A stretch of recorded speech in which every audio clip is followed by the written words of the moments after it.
for hydroelectric dam development, and that's one if not the biggest breeding population of Siamese crocodiles. It's probably in 5 years ago. Yes, they built this dam for make the electricity to support the town. When the dry season is slow down, water is a little bit. But yeah, when rainy season, the water is blood, so the crocodile cannot breeding, cannot release the egg. Yeah, so it just will stay here to feed, to just only stay here for feeding only. So it's difficult to breeding. Difficult to breed. Yeah, difficult to breeding. So they must remove to other place.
Development is needed, but it's unfortunate that that's really the place where development and conservation are having a conflict at the moment.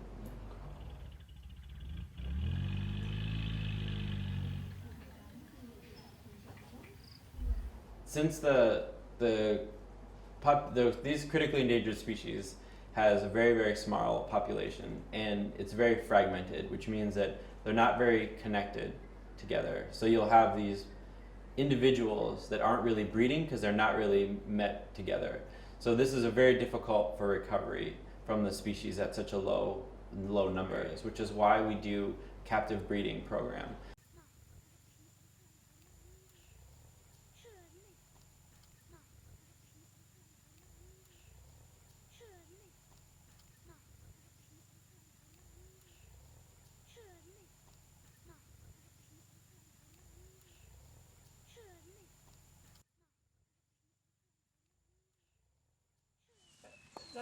Chạy đây thôi. Rồi chạy đây control luôn. You want to from inside?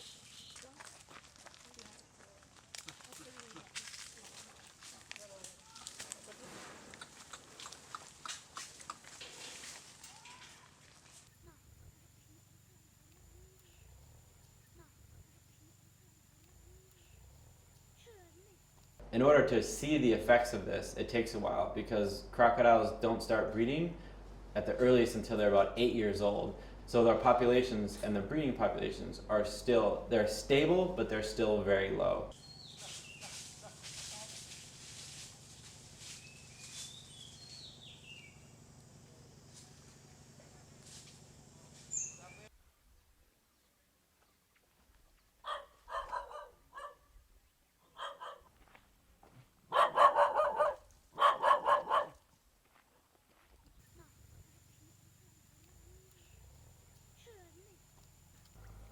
Có năng mang ngày vậy? 80% of Cambodian population get their protein from fish. So there's heavy resource pressure on fishing in these areas. And so the problem is that that's also food for crocodiles. And as the populations are increasing in these areas, there's increasing pressure on this resource. So crocodiles are actually, in some of these areas, they're directly competing with people for food, and they're probably losing, especially when you're doing these really high, unsustainably large captures of fish that people are doing.